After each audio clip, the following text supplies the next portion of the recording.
Hi, it's Angela Nesbitt, and welcome to My Color Story, and welcome to Back to School. And for me, it's always kind of like a little mini New Year. So, as you know, I was at the beach for an extended vacation that I take every year right before school starts.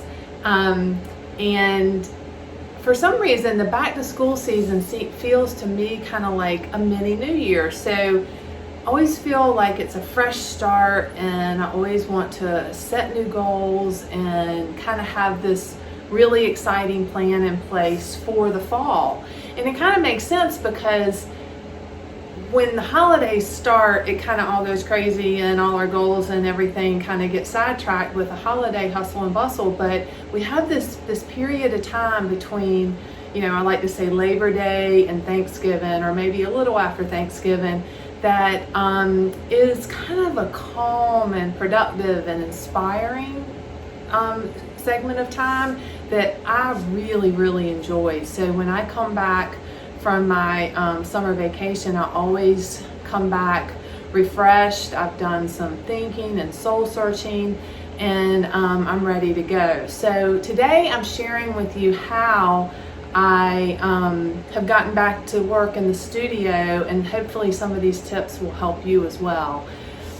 So while I was at the beach, I did a lot of soul searching and thinking about what do I really enjoy about my art practice, and what do maybe I not like to do so much, and what are some new things that would get really excited about adding to my business, and really got clear on those things. And so based on those, I made some goals and wrote them down, which is really important. I learned that there's a study that actually shows that you are 42% more likely to achieve a goal or an aspiration if you simply write it down. So I thought that was a great statistic. So ever since then, I have been writing everything down.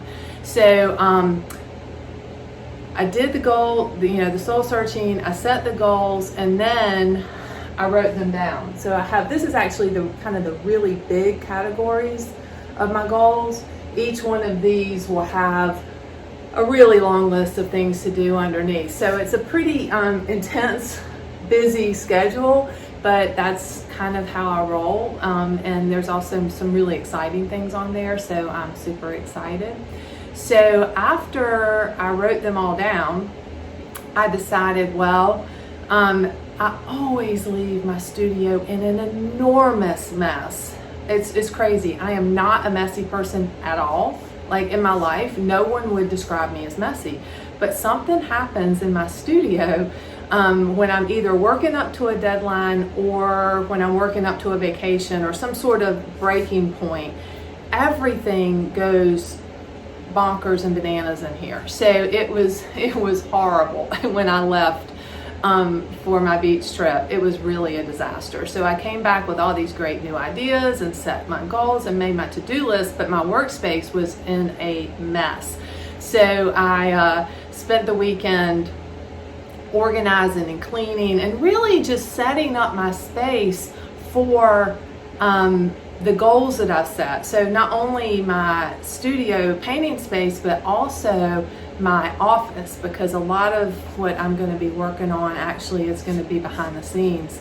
Some developing some really fun new stuff for actually all my students out there. So that'll be taking place a lot at the computer as well. So I had a couple of different spaces to get set, and I actually even ordered some cool stuff for my studio, and I look forward to sharing that going forward as things come in and I get them in place, and I'll show you what I needed and why and how I'm using it. So I'll look forward to that.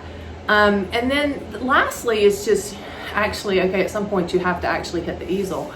And that to me sometimes is really, as much as I love to paint, I really do. I love what I do. It's hard. It's like pulling off a Band-Aid, getting that first brush stroke in. So the first thing I do is I always leave something I'm super excited about, or I try to when I know that I'm taking a break, because it's way easier to come back into something that you're excited about.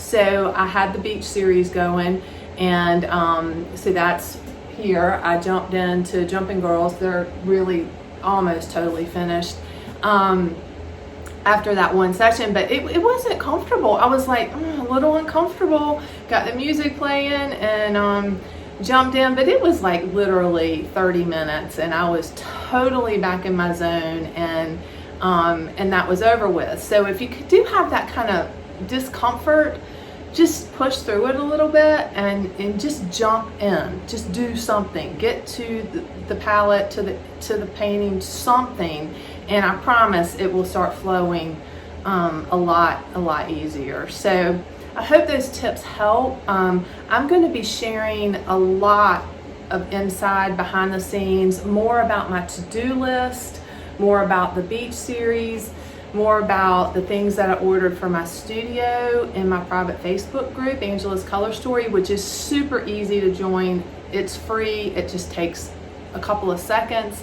If you're on Instagram and in my bio, you can go through the link tree and you can get to just click and go right there. And in Facebook, you can just search Angela's Color Story and join from there. So join us over there for a lot more details and more fun on all the things I've talked about today. And I hope this helps. I hope you do some soul searching, get organized, write your list, and just jump in. So until next week, have a great week. Peace.